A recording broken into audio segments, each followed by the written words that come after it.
Okay students, सो हमारा genetic basis of inheritance जो आपका लेसन है उसका जो सेकंड सेशन है वो स्टार्ट करने जा रहे हैं। आज हमने 25 क्वेश्चंस कवर कर दिए हैं और आज हम अगले 25 क्वेश्चंस कवर करेंगे। डायरेक्टली ये वीडियो मत देखना, पहले जो हमारा पार्ट 1 का वीडियो है वो देखना, समझ लेना और नोट्स बनाना और फिर ये वीडियो देखना। ओके चलो, we'll see the first question.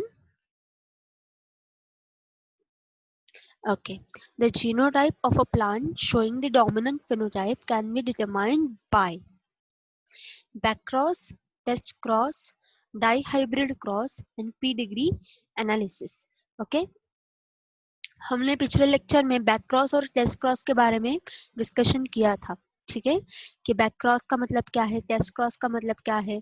Dihybrid cross तो आपको पता है, आपका यूजुअल जो क्रॉस होता है वो डायहाइब्रिड क्रॉस। और पेडिग्री एनालिसिस मींस जो हम पेनेट स्क्वायर मेथड यूज करते हैं तो उसका मैनुअल फॉर्म। ठीक है, तो अगर आपके प्लांट का फेनोटाइप जो है वो डोमिनेंट है, व्हाट डज दैट मीन कि फॉर एग्जांपल आपका पाइसम सटावम प्लांट है, ठीक है, और वो जो है वो ग्रीन पॉड कलर दिख रहा है उसमें, या you can say tall stem है उसके। ठीक है, तो कोई तो डोमिनेंट फेनोटाइप उसका है, तो उसका जीनोटाइप आप कैसे डिटरमाइन करेंगे। ओके, तो what can be the answer?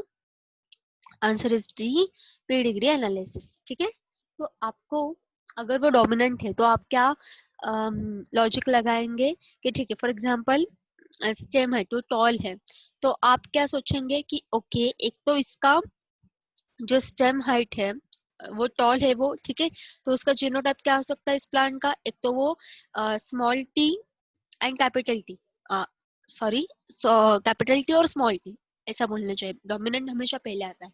तो एक तो ये हो सकता है, नहीं तो कैपिटल टी ये हो सकता है। ठीक है, तो आप उल्टा एनालिसिस करोगे पेरेंट्स तक। ठीक है, तो आपके पास ऑप्शन होगा कि इसका क्या हो सकता है, इसका जीनोटाइप क्या एग्जैक्टली क्या हो सकता है, तो वो आप उसका पूरा पेडिग्री एनालिसिस करोगे। ठीक है, तो इसका आंसर है डी, पेडिग्री एनालिसिस।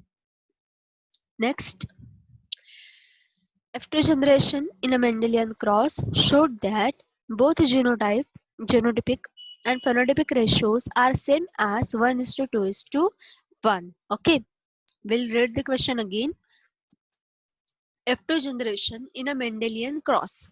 Okay, पहली बात क्या ध्यान में रखनी है कि F2 जनरेशन है, सेकंड फिलियल जनरेशन है। ठीक है, F2 generation in a Mendelian cross showed that both genotypic and phenotypic ratios are same as 1:2:1. It represents a case of, okay, monohybrid cross with complete dominance, monohybrid cross with incomplete dominance, codominance and dihybrid cross. ठीक है, अब ना ये जो इस type के questions है ना, उसके लिए लॉजिक तो हम लगाएंगे ही, पर आप ना इसके लिए डायरेक्टली एक टेबल बना के रखो। ओके, कि monohybrid cross with complete dominance होगा तो उसका जीनोटाइपिक एंड फेनोटाइपिक रेशियो क्या होगा। Monohybrid cross with incomplete dominance है तो उसका जीनोटाइपिक एंड फेनोटाइपिक रेशियो क्या हो सकता है। आया समझ में? तो इस तरह से आप उसका पूरा का पूरा क्या बना के रखो, एक चार्ट ही बना के रखो, ताकि अगर एग्जाम में कोई क्वेश्चन ऐसे आया तो प्रॉब्लम नहीं होगा। ठीक है, अब डायहाइब्रिड क्रॉस इसका आंसर हो सकता है क्या? ओके, डायहाइब्रिड क्रॉस इसका आंसर बिल्कुल नहीं हो सकता, क्योंकि हमें बहुत ही अच्छी तरह से पता है कि डायहाइब्रिड क्रॉस में जीनोटाइपिक और फेनोटाइपिक रेशियो बहुत वेरी होता है। फेनोटाइपिक रेशियो क्या होता है डायहाइब्रिड क्रॉस में? 9:3:3:1। as well as genotypic ratio क्या होता है?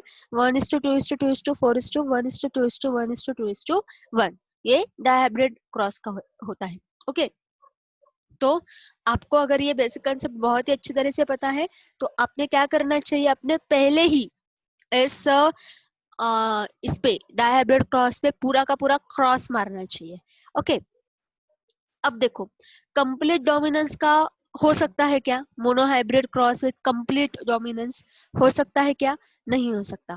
ठीक है, क्योंकि हमें monohybrid cross with complete dominance means your usual cross, usual monohybrid cross. ठीक है, तो उसका कैसे हो सकता है? क्योंकि उसका हमें डायहाइब्रिड सॉरी उसका हमें फिनोटाइपिक और जीनोटाइपिक रेशियो बहुत ही अच्छी तरह से पता है।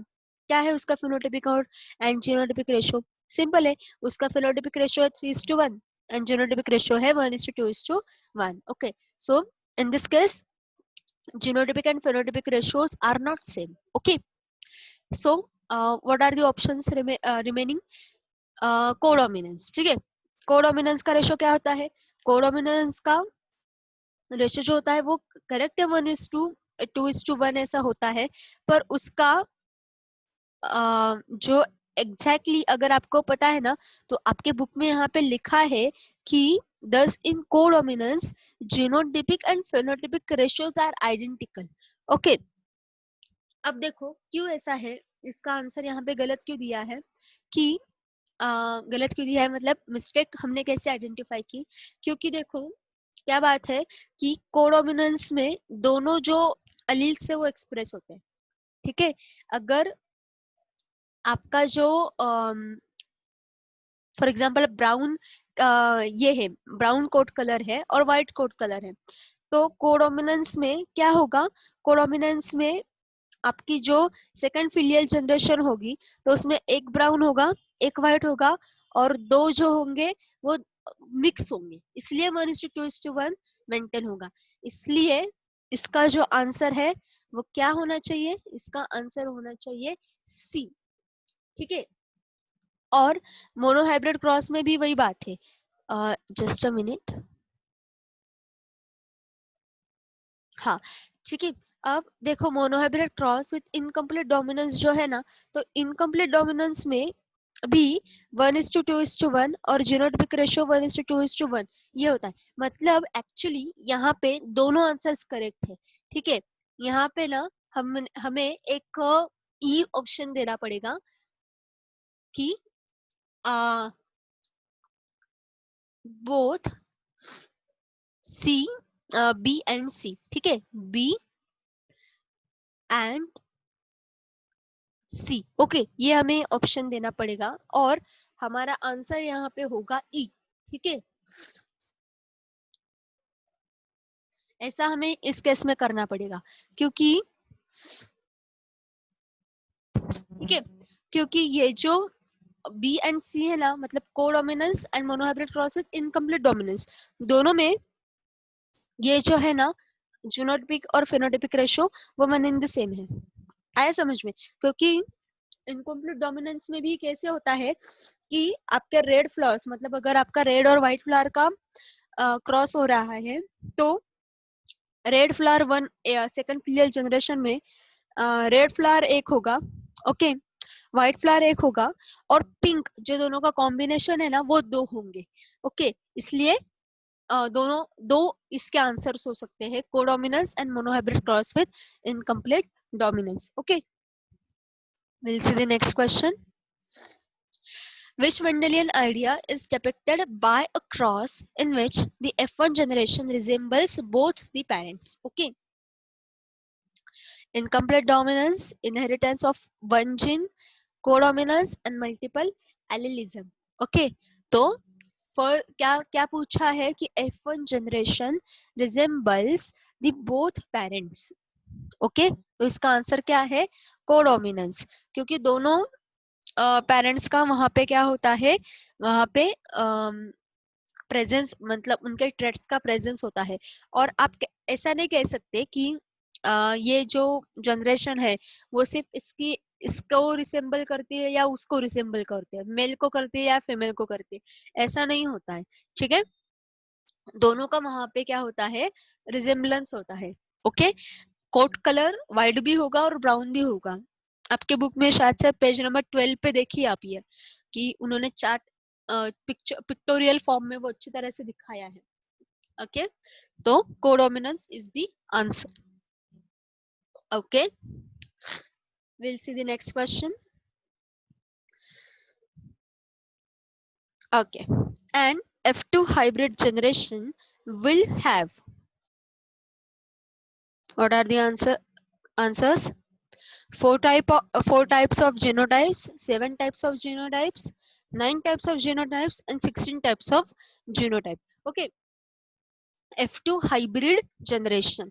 That means you can say this is dihybrid. Okay, so dihybrid में F2 generation जो होती है उसमें कितने जीनोटाइप्स होते हैं आप काउंट कर सकते हैं, वो 16 टाइप्स के जीनोटाइप्स होंगे. ओके, स्क्वायर में भी देखिए ना, 4 का कॉलम है, सो 4 into 4 16, तो 16 टाइप के जीनोटाइप्स आपको मिलते हैं. कहाँ पे? F2 हाइब्रिड में.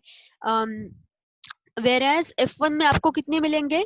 F1 में आपको 4 टाइप के मिलेंगे. ठीक है, 4 type of genotypes you will get in F1 hybrid generation. Okay, चलो we'll see the next question.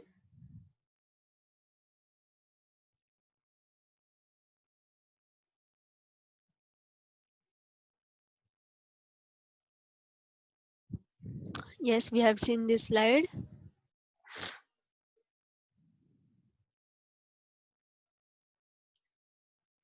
Okay, your next question is who among the following is not concerned with rediscovery of Mendelism? Actually, जब genetics का पूरा ये हुआ था, मतलब systematic arrangement हुआ था, तब तो ये मेंडल गुजर चुका था. ठीक है, ये नहीं था वहां पे. मतलब एक्चुअली जेनेटिक्स ये टर्म भी उसकी नहीं है. वो क्या कहता था? जीन को वो फैक्टर कहता था. ठीक है, तो मतलब वो बहुत ही क्या कहेंगे हम उससे, उसके पास ना उसका पॉइंट ऑफ व्यू, उसका अप्रोच बहुत ही अलग था. और उसके जो कंटेम्प्रेरी लोग थे ना, उनके बहुत आगे चलता था ये आदमी. ठीक है, तो तब भी रिसर्च चलता था, पर उसका दिमाग लोगों से बहुत आगे चलता था, उस पीरियड के लोगों से. ठीक है, तो उसने जो कुछ काम किया ना, तो उसके वक्त के लोगों को ये समझ में नहीं आया कि एग्जैक्टली ये आदमी कर क्या रहा है. उसका इम्पोर्टेंस, उसका सिग्निफिकेंस कब समझ में आया? जब कुछ लोग हैं, उन्होंने उसके थियोरीज या उसके एक्सपेरिमेंट्स की रिडिस्कवरी की. ओके, तो समझ में आया कि एग्जैक्टली इस आदमी ने क्या करके रखा है. आया समझ में? तो उनमें से कौन कौन थे इसके काम में, तो आपके बुक में पेज नंबर 2 पे उनके नाम है. आया समझ में? तो वो नाम सिर्फ आपको पता होने चाहिए. This type of question can be asked. Okay, तो इन 1900, ये साल भी ध्यान में रखिए, इन 1900 his findings were rediscovered by 3 scientists. Okay, who were they? Hugo de Veris. Okay, so D option is correct. Then this scientist was from Holland, Carl Correns. Okay, so B is also correct. This one was from Germany, and Eric Teschmark. Okay, Eric Teschmark. ठीक है, तो this was from Austria. तो वहां पे वो first name गलत दिया है, एक्चुअली वो एरिक वॉन टेशमार्क ऐसा है. ठीक है, so A option is also correct. ठीक है, सो अगेन इन लोगों ने इतने मिस्टेक्स क्यों किए हैं ये मुझे समझ में नहीं आ रहा है. ठीक है, पर हम ये कर सकते हैं, हम उसका क्या करेंगे, कंफर्मेशन ले सकते हैं. ठीक है, तो इस बहाने से हमारा स्टडी भी हो रहा है. ठीक है, तो सॉरी सॉरी सॉरी, इसका आंसर सी होना चाहिए. My mistake. Okay, so C is the correct answer. Okay, next time से ना मुझे 2 बार देखना पड़ेगा आपका ये मटेरियल. ओके, चलो. So next question. Pedigree analysis is useful for A. Study of inheritance when arranged mating is not possible. Study of sex-linked inheritance in man. Study of Mendelian disorders in man.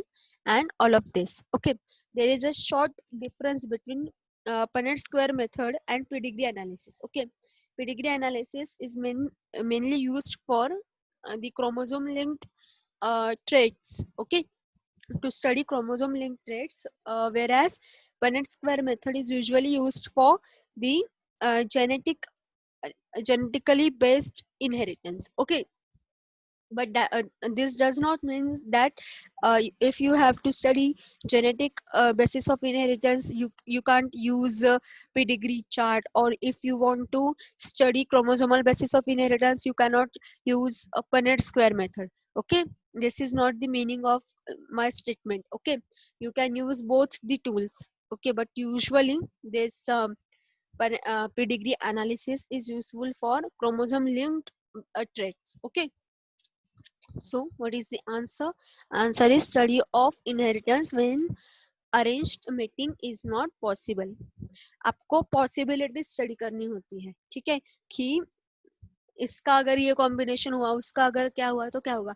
आपको ये पता होगा India में बहुत ज्यादा इसका use नहीं होता है, पर मैरिटल काउंसलिंग काउंसलिंग जब होता है ना, तब एक जो काउंसलिंग का सेशन होता है वो कौन करता है, वो जो जेनेटिसिस्ट होते हैं ना, तो वो करते हैं. मतलब जेनेटिक्स के जो एक्सपर्ट होते हैं ना, वो करते हैं. तो ऑफस्प्रिंग्स या नेक्स्ट जनरेशन जो होती है, तो उनमें क्या प्रॉब्लम आ सकता है, फ्यूचर प्रॉब्लम्स. ओके, तो वो पहले ही बता देते हैं, ताकि जो कपल्स है वो कुछ उसके लिए काम कर सके. ठीक है, कुछ प्रिकॉशंस ले सके. आया समझ में? तो ये पहले ही कर देते हैं. For example thalassaemia. ठीक है, अब हमें ये पता नहीं होता कि हम थैलेसेमिया के कैरियर्स है कि नहीं. नहीं पता होता है वो. अभी अभी भी नहीं पता हम में से कितने थैलेसेमिया के कैरियर्स है, वो नहीं पता है. तो उसके लिए जब प्री मैरिजल काउंसलिंग में ये बहुत इंपॉर्टेंट पार्ट होता है कि सारे के सारे टेस्ट करवा ले. ओके, और तब अगर ऐसा हुआ, मतलब ये बहुत रेयर नहीं है अब, ठीक है, पहले रेयर था पर अब ये कॉमन है. ठीक है, कि अगर आप थैलेसेमिक कैरियर है, आपका पार्टनर भी थैलेसेमिक कैरियर है, और दोनों को पता नहीं है, तो इसका मीनिंग समझ रहे आप कि कितना प्रॉब्लम होगा इसमें. आया समझ में? तो जो कुछ भी आपका होने वाला बेबी है, तो वो तो पक्का थैलेसेमिक होगा. तो आप उसका सीरियसनेस समझ रहे हो. इसलिए पेडिग्री एनालिसिस बहुत इंपॉर्टेंट है. पहले समझ लेना कि क्या इसमें क्या होता है. और अगर आप थैलेसेमिक कैरियर है, तो एट एनी कॉस्ट आप आपकी शादी या आपका मैरिज दूसरे थैलेसेमिक कैरियर से नहीं होना चाहिए. और अगर आप करने वाले ही हो फिर भी, तो आपको एक बहुत बड़ा मेडिसिन का डोज लेना पड़ता है. ठीक है, तो ये रियलिटी है. और लोग क्या समझते हैं कि बायोलॉजी का क्या यूज है. बायोलॉजी का यूज ये होता है क्योंकि आपकी जो बॉडी है, ये उसका मैनुअल होता है. आप जब कोई इंस्ट्रूमेंट खरीदते हो, तो उसका मैनुअल पढ़ते हो ना. कैमरा लिया, बहुत हाई फाई कैमरा लिया, 30-32 लाख का तो उसका मैनुअल पढ़ते हो ना आप, कि क्या उसमें क्या लिखा है, क्या उसका फंक्शन है. so study of biology is the manual of this human body. आपको अगर बायो में करियर नहीं भी करना है, फिर भी आपको बेसिक बातें तो पता होनी चाहिए. आपके बॉडी के बारे में आपको पता होना चाहिए, नहीं तो बहुत प्रॉब्लम है आगे. ठीक है, so pedigree analysis is useful for study of inheritance when arranged mating is not possible. okay, ये उस पाइसम सेटावम में हो सका, पर जहाँ पे ह्यूमंस की बात आती है, तो ये हो सकता है क्या मीटिंग अरेंज कर सकते हैं हम सिर्फ एक्सपेरिमेंट के लिए? We can not do that. Okay, so we have to take help of this type of tools. That is, one of them is pedigree analysis. Okay, there are various softwares available based on this technique. Okay, we'll see the next question. Which of the following cannot be expected on the basis of Mendel's law of dominance. Okay, it explains the expression of one of the parental traits in F1. B, it explains expression of both traits in F2. It explains the 3:1 ratio in F2. It explains the formation of functional enzyme by dominant allele. We'll read the question again. Which of the following cannot be expected on the basis of Mendel's law of dominance? Okay. सो उसके लिए आपको Mendel's law of dominance क्या कहता है ये अच्छे से पता होना चाहिए. So you can answer this so that you can answer this question. Okay, so dominance क्या कहता है कि डोमिनेंट एलील कौन सा होता है जो रेसेसिव एलील को सप्रेस करता है और खुद एक्सप्रेस हो जाता है. Okay, so thus there is always uniform expression in F2. Okay, so answer is it explain expression of both traits in F2. No, this is the wrong option because in any case dominant allele is not मतलब वो कभी भी compromise नहीं करता. वो अगर present है तो वो क्या करेगा, वो एक्सप्रेस होगा और दूसरे को सप्रेस करेगा ही. Okay, so it explain expression of both traits in F2. This is the wrong option. So answer is B. Okay, बाकी क्या करेक्ट है कि 3:1 रेशो इन F2 वगैरह बराबर है. ओके, चलो. और हमेशा ध्यान में रखें कि लॉ ऑफ डोमिनेंस के अंडर जो F1 जनरेशन है ना वो हमेशा यूनिफॉर्म होती है. ठीक है, वो उसमें कोई भी दूसरा ट्रेट आपको दिखेगा ही नहीं रेसिस्टिव का, वो पूरी की पूरी यूनिफॉर्म होती है. ओके, आया समझ में? Next question.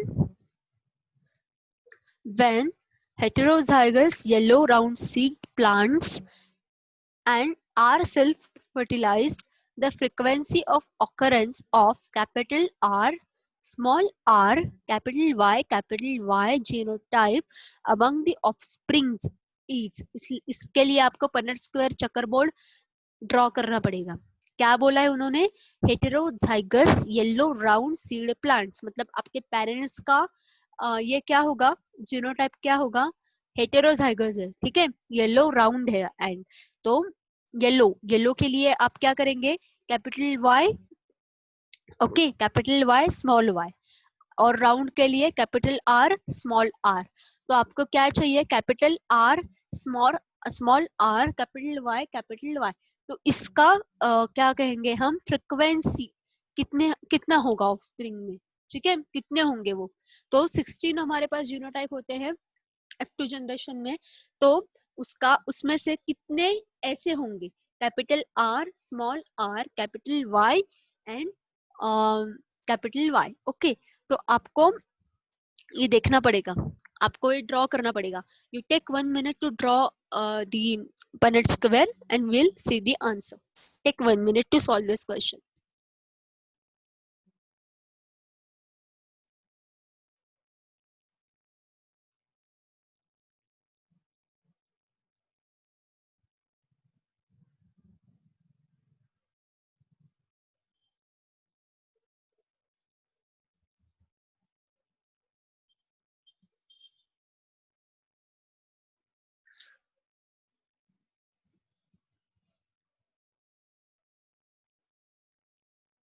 Okay, is it done? हो गया आपका?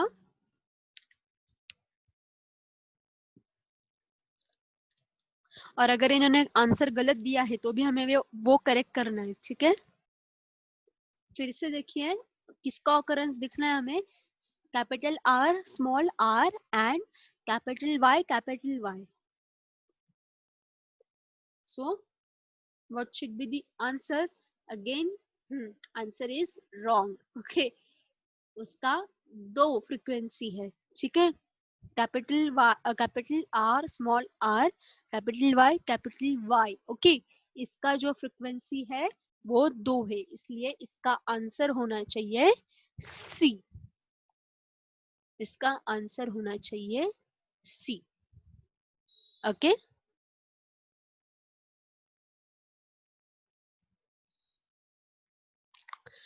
आपका आया है सब लोगों का सी आंसर? सब लोगों का सी आंसर आया है क्या?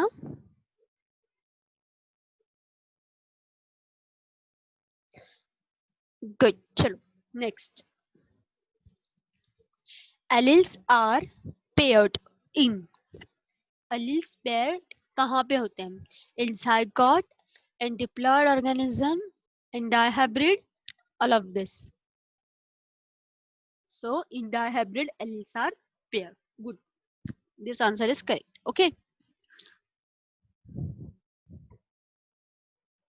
आया समझ में कैसे? डायहाइब्रिड में एक्चुअली जब क्रोमोसोम पे वो जीन प्रेजेंट होता है तो उसके आर्म्स पे एक जगह पे एक एलील और दूसरी जगह पे दूसरा एलील ऐसा पेयर्ड पोजीशन में प्रेजेंट होता है, इसलिए इसका आंसर है dihybrid. Next. Okay, a person is homozygous for autosomal loci A and B and heterozygous for gene P shall produce how many types of gametes in respect of this loci? Okay, tricky question. Okay, a person is homozygous for autosomal loci A and B. अब ये autosomal loci वगैरह ये chromosome पे present होते हैं, ठीक है। अब ये हम डिटेल में क्रोमोसोमल बेसिस ऑफ इनहेरिटेंस जब देखेंगे तब हम ये सीखेंगे। ओके, तो ऑटोसोमल लोसाई पे ये प्रेजेंट होते हैं और पर्सन होमोजाइगस है उसके लिए ए एंड बी के लिए। Okay, and heterozygous for gene P. Gene P, okay, shall produce how many types of gametes in respect to this loci? So options are 1 type, 2 type, 3 type and 4 type. Okay, कैसे होना चाहिए? Okay, देखो ए and B ये homozygous है, ठीक है, उसके लिए मतलब उस पे क्या प्रेजेंट होगा, ए या बी। ओके, उसमें एक ही टाइप का होगा। और हेटेरोजाइगस है पी में, ठीक है, तो उसमें कितने गैमेट्स होंगे in respect of this loci, मतलब ए लोसाई के लिए एक होगा, बी लोसाई के लिए एक होगा, ठीक है। ऐसे उसके दो टाइप्स होंगे। आया समझ में? उन्होंने क्या पूछा है? In respect of this loci. हाँ, उन्होंने ऑल टुगेदर कितने प्रेजेंट होंगे ऐसा अगर पूछा होता तो उसका आंसर होता 4 टाइप्स। ओके, आया समझ में? Okay, we'll see the next question. Which one of the following cannot be explained on the basis of Mendel's law of dominance? I think this question repeat हुआ ये question. ठीक है, कोई बात नहीं. Okay, options are different. Okay, चलो. Factors occur in pairs. This the discrete unit controlling a particular character is called as factor. Out of one pair of factors, one is dominant and other is recessive. Alleles do not show any blending and both the characters recover as such in F2 generation. अब यहाँ पे आपने observe किया होगा कि gene word हम जहां जहां यूज करते हैं वहां वहां यहाँ पे फैक्टर यूज किया है, क्योंकि मेंडल ने सभी जगह पे उसके डायरी में या जहाँ कहा उसने वो लिख के रखा है वहां पे उसने फैक्टर वर्ड यूज किया है, ठीक है। तो ये फैक्टर एंड हमारा gene, all these two terms are similar. Okay, they are altogether same. Okay, so we'll read the options again. Factors occur in pairs. The discrete unit controlling a particular character is called as factor. out of one pair of out of one pair of factors, one is dominant and that is recessive, and alleles do not show any blending and both the characters recur as such in F2 generation. So option is B. Okay, because dominance में actually इसका answer भी मेरी इससे मतलब जितना मेरा understanding है उससे इसका आंसर होना चाहिए डी। वाई मैं आपको बताती हूँ। Okay, just a minute. हाँ, क्यों? क्योंकि देखो यहाँ पे जो डी ऑप्शन है ना कि alleles do not show any blending and both the characters recover at such in F2 generation, मतलब इसका जो है ना वो law of purity of gametes है ये। Okay, law of purity of gametes मतलब हमारा लॉ ऑफ सेग्रीगेशन। ठीक है, मतलब उसके जो बोथ एलिल्स है वो एक दूसरे में मिक्स नहीं होते। ओके, तो वो ये लॉ है और वो डोमिनेंस के अंडर नहीं आता है। ठीक है, इसलिए इसका आंसर होना चाहिए डी। और बी इसका आंसर क्यों नहीं? क्योंकि डोमिनेंट जो एलील है वो ही कंट्रोल करता है ना कैरेक्टर को, इसलिए ये B we can explain under the Mendel's law of dominance. Okay, but we cannot explain this statement that is alleles do not show any blending and both the characters recover at such an F2 generation. This comes under law of segregation, that is law of purity of gametes. Okay, so answer should be D. ठीक है, चलो next. A true hybrid condition is, हाँ, very important and simple question. Okay, YYRR ये अब आप पढ़िए, ये capital और स्मॉल बहुत बार मुझे बोलना पड़ेगा, आप पढ़िए वो। ठीक है,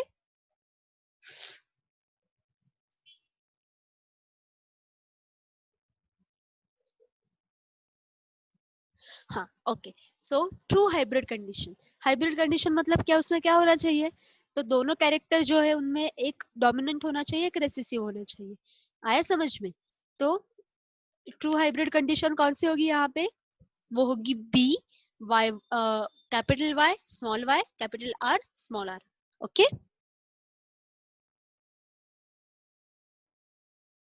आया समझ में?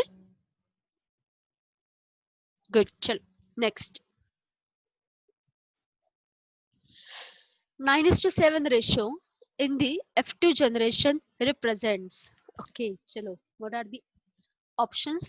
Incomplete dominance, codominance, epistasis and complementary interaction। देखो ये क्वेश्चन डिफिकल्ट है। क्या बोला है उन्होंने? 9:7 रेशो इन F2 जनरेशन। ये क्या क्या करता है, अब आपको उसके लिए सबका रेशो जो है ना वो देखना पड़ेगा। ठीक है, एग्जैक्टली क्या है?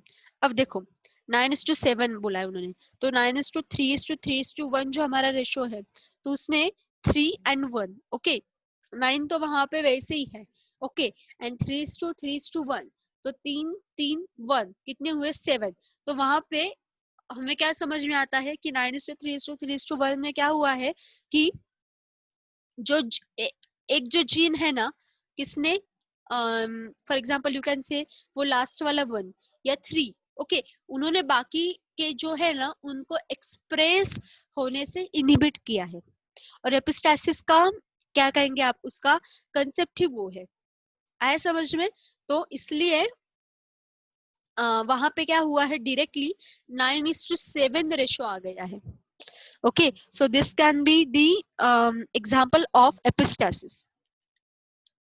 ठीक है, एपिस्टासिस मतलब क्या कि जीन जो होता है ना या एलील जो होता है ना, वो दूसरे को एक्सप्रेस होने से क्या करता है, तो इनहिबिट करता है वही जीन। ओके, तो अगर आपको ऐसे ऐसा मॉडिफिकेशन दिखा, ठीक है, आपका आपके जो रेशो है उसमें, तो व्हाट यू कैन से, यू कैन से this is the case of epistasis. Okay, और जीन इज एपिस्टैटिक। ओके, अब ये जो है ना एपिस्टासिस का एक आपको एप्लीकेशन बताती हूँ। ये जो एपिस्टासिस है उसका यूज कहाँ पे होता है? उसका यूज होता है कैंसर क्यूरिंग में, कैंसर थेरेपी में। ओके, तो ये इसका सबसे बड़ा यूज है। क्योंकि कैंसर क्यों होता है कि क्योंकि जीन जो होता है वो म्यूटेटेड होता है। तो अगर वो म्यूटेटेड जीन किसी और जीन से अगर सप्रेस हो सका, तो कैंसर पे आप कंट्रोल कर सकते हो। इसलिए एपिस्टासिस जो फिनोमेनन है वो कंट्रोल कंडीशंस में कैंसर थेरेपी के लिए यूज किया जाता है। ओके, ये कैंसर थेरेपी ये बहुत बहुत इंटरेस्टिंग पार्ट है। आपको अगर ये सीखना है तो आप जरूर बायोलॉजी या बायो इंजीनियरिंग के ओर जाए। बायो में मैं सिर्फ बायो रिलेटेड आपको 50 तो ब्रांचेस बता सकती हूँ जिसमें आप काम कर सकते हैं। बहुत ही इंटरेस्टिंग है और अलग चैलेंजिंग है। ओके, और वो 50 ब्रांचेस है ना, उसमें मेडिकल माइनस करके, हाँ, प्योर जो आपका BDS, MBBS and BAMS, okay, ये माइनस करके मैं आपको ब्रांचेस बता सकती हूँ 50, एटलीस्ट 50 ब्रांचेस जिसमें आप काम कर सकते हैं। Okay,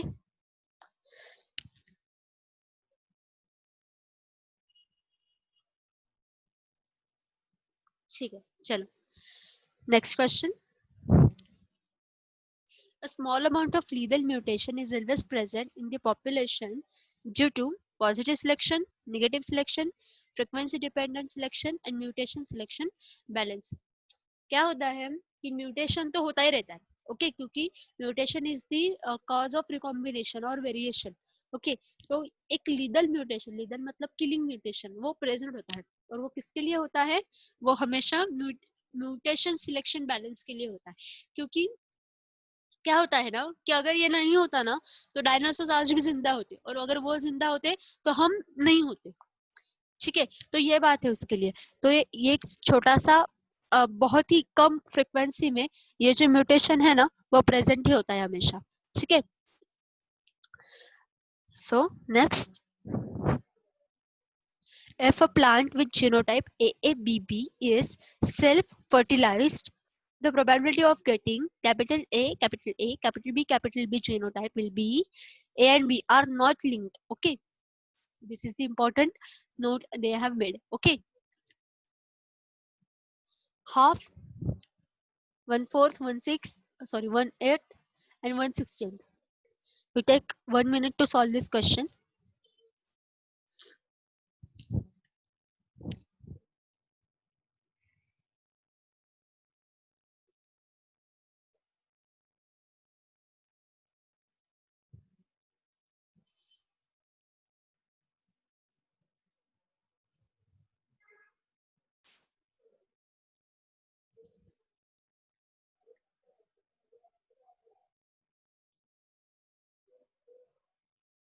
Okay, is it done?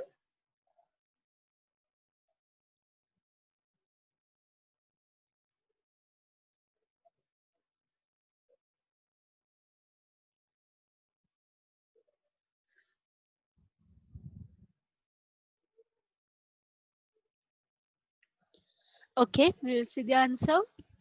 Answer is 1/16. Okay, 16 में से एक आपको AABB मिलेगा। Okay, this is your simple, you can say, dihybrid cross. Okay, एक बार हम इसका आंसर चेक करते हैं। What they had asked AABB. Okay, capital A small a, capital B small b, मतलब exactly parental genotype। तो उसका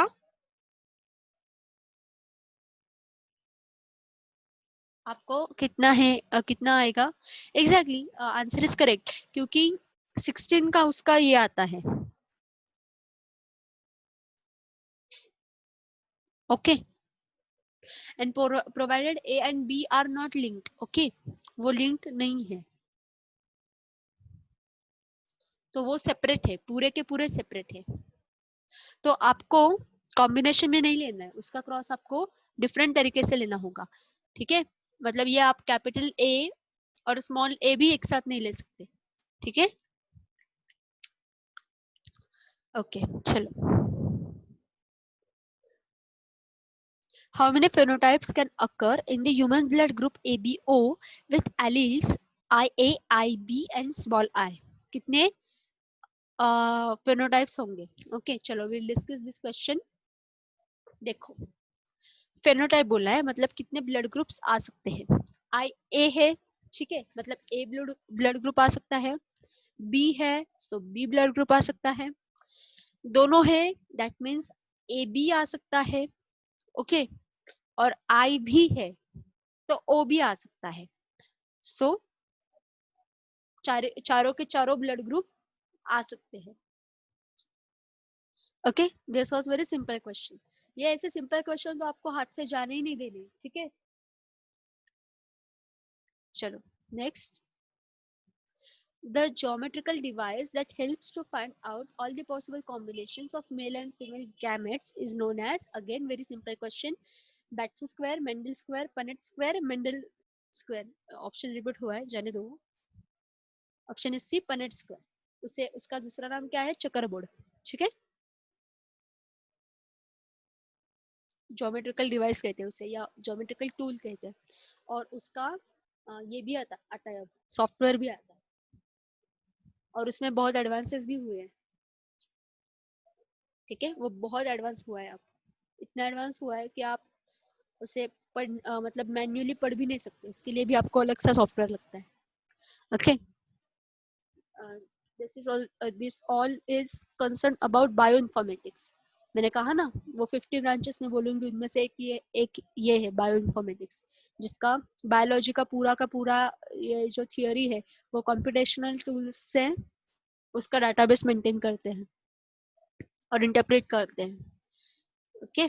चलो, which term represents a pair of contrasting characters, heterozygous, homozygous, codominant genes and allelomorphs। So answer is allelomorphs, contrasting characters, ठीक है।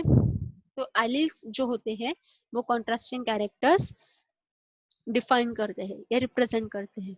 allelomorphs and alleles are one and the same,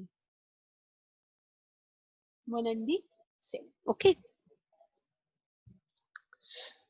Okay, next, the process of removal of stamens from floral bird during hybridization experiment is। अब आप कहेंगे कि ये question कौन सा है, तो आपके बुक में स्टार्टिंग के कुछ पैसेजेस में एग्जैक्टली वो इसने मेंडल ने पायसम सटावम का एक्सपेरिमेंटल सेटअप कैसे तैयार किया उसके ऊपर थोड़ी सी इंफॉर्मेशन है, तो ये जो क्वेश्चन है वो उस पे बेस्ड है, ओके। उस पे उससे वो रिलेटेड है। तो selfing, bagging, crossing and emasculation, इसका आंसर है डी, इमैस्कुलेशन। स्टेमेन आपको रिमूव करना है, ठीक है। मतलब अगर आपको प्लांट जो है वो नेचुरली सिंपल है, उसमें कुछ मैनिपुलेशन नहीं, अगर आपको उसे क्या करना है, डाई हाइब्रिड करना है, सॉरी हाँ यस यू कैन से हाइब्रिड करना है उसको आपको, तो आपको ये मैनिपुलेशन करना पड़ता है, ओके। और इसमें बहुत सारे क्या कहेंगे उसे बहुत सारे स्टेप्स भी है, तो आपके बुक में है कि प्रोसीजर ऑफ द एक्सपेरिमेंट, तो step 1 selection of parents and obtaining pure lines, तो उसके लिए बैक क्रॉस करते हैं, ओके। तो वो ट्रू ब्रीडिंग है कि नहीं वो चेक करते हैं, ओके। मतलब वो सिलेक्टेड ट्रेट्स के लिए ही वो क्या कहेंगे ब्रीडिंग उनका होना चाहिए। फिर artificial cross of the selected parents to raise F1 generation, okay. तो उसमें क्या होता है कि मैस्कुलेशन जो प्रोसेस है वो स्टेप 2 में आती है, कि उसमें क्या होता है कि स्टेमेन जो है वो उनका रिमूवल होता है, और कहाँ पे उसकी भी एक स्टेज है, वहां पे कहाँ पे एंथेसिस मतलब फॉर्मेशन ऑफ पोलन ग्रेन्स के पहले स्टेमेन को रिमूव करते हैं, and it is done in bird condition, okay. है समझ में, तो ये बर्ड पोजीशन में करते हैं।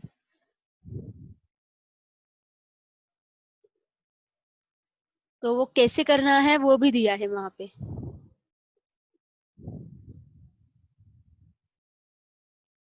तो वो कैरिना होता है, तो उनमें से वो रिमूव करते हैं, वो सारी बातें हैं, ओके।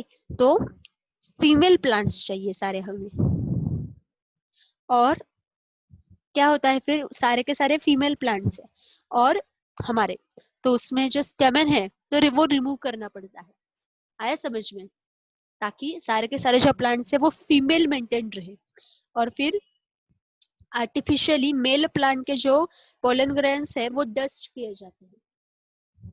तो कितना उसका दिमाग था, सोचिए ना, कितना कितना उस इतना अच्छा उसने एक्सपेरिमेंटल सेटअप बनाया था। इमेजिन कीजिए वो, मतलब क्या उसकी सोच होगी। Okay, next, for a given trait gamete is always heterozygous, pure, hybrid, homozygous. तो ये जो क्वेश्चन है ना, ये हमारे पूरे फर्स्ट लेसन का, जिसका नाम है जेनेटिक बेसिस ऑफ इनहेरिटेंस का, वो सोल है दिस क्वेश्चन, कि गैमेट उसके ट्रेट के लिए हमेशा कैसा होता है, तो प्योर होता है, कोई मिक्सिंग नहीं, कोई मिक्सिंग नहीं। अगर कोडोमिनेंस भी है ना, तो भी वो कोडोमिनेंस वाले ट्रेट के लिए प्योर होता है। आया समझ में? और because of this purity we can predict the genotype and phenotype of all the organisms, and we just predict, okay, we cannot say this is 100% true, okay, क्योंकि वो नहीं होता है, ट्रू तो होता ही नहीं है। मतलब क्या होता है ना कि हमारा थेरोटिकल जो कुछ भी नॉलेज होता है तो वो, और प्रैक्टिकली जो होता है वो, उसमें एक हमेशा थीन लाइन ऑफ डिफरेंस होती है। ओके, तो जेनेटिक्स जो ब्रांच है बायोलॉजी की, और यू कैन से मॉलिक्यूलर बायोलॉजी की, ओके, तो उसके उस ब्रांच में आपका इस लेसन के थ्रू एंट्री हुई है आपकी। और तो अगर आपको जेनेटिक्स में करियर करना है तो ये बेसिक जो कुछ भी बातें हैं ना, वो आपके दिमाग में फिक्स कीजिए, क्योंकि लोग एडमिशन ले लेते हैं फिर भी ये monohybrid cross, dihybrid cross, ये दिमाग में जाता नहीं है कि एग्जैक्टली उसकी ये क्या है, कंसेप्ट क्या है। ओके, तो विल स्टॉप हियर। ओके, हमने 45 क्वेश्चंस कवर किए हैं इसके। अब स्टडी आपका शुरू रखिए, और इसके इमीडिएट बाद हम, अभी आपका रिवीजन हुआ है जेनेटिक बेसिस ऑफ इनहेरिटेंस का, तो इसके इमीडिएट बाद हम क्या लेंगे, आपका जो कुछ भी क्रोमोसोमल बेसिस ऑफ इनहेरिटेंस है ना, वो भी लेते हैं, ताकि आपको ये समझने में आसानी हो जाए। और जेनेटिक्स एंड क्रोमोसोमल बेसिस, इसमें क्या डिफरेंस है, यहाँ से शुरू करेंगे हम, ठीक है। क्रोमोसोम, डीएनए, जीन, इसमें क्या डिफरेंस है ये भी पता होना चाहिए। अगर मैं आपको पूछूं कि क्रोमोसोम और जीन में क्या डिफरेंस है, तो आप बता सकते हैं क्या? वो खुद से पूछिए एक बार, इतना आपको आपके कंसेप्ट से क्लियर होना चाहिए। ओके, और this is the stage where you can clear your concepts. बाद में अगर आप जब काम शुरू करते हैं, तब अगर आपने शुरू कर दिया ये कंसेप्ट क्लियर करना, तो डिप्रेशन आ जाता है। तो हमें मतलब सामने वाले को भी कुछ नहीं आता, पर फिर भी हमें ऐसा लगता है कि अरे मैं तो बिल्कुल यूजलेस हूँ। ऐसा नहीं होता है। और मतलब अगर मैंने ऐसा बोला है कि this is the stage where you can clear your concepts, but that doesn't mean that when you will work for any institute or any project you can't clear your concepts, no, okay, वहां भी आप ये सब कुछ कर ही सकते हो, पर this is the stage where you can nourish, you can polish your understanding, okay। आप जो सीखते हो ना, तो उसे आपको एक स्टेप आगे ले जाना है, ओके, गुड, चलो, so we'll stop here and we'll meet in next lecture, okay। So by that time make notes, okay, make a list of your doubts and ask me uh, in our live lecture or personally, okay। Chalo, thank you so much and all the best.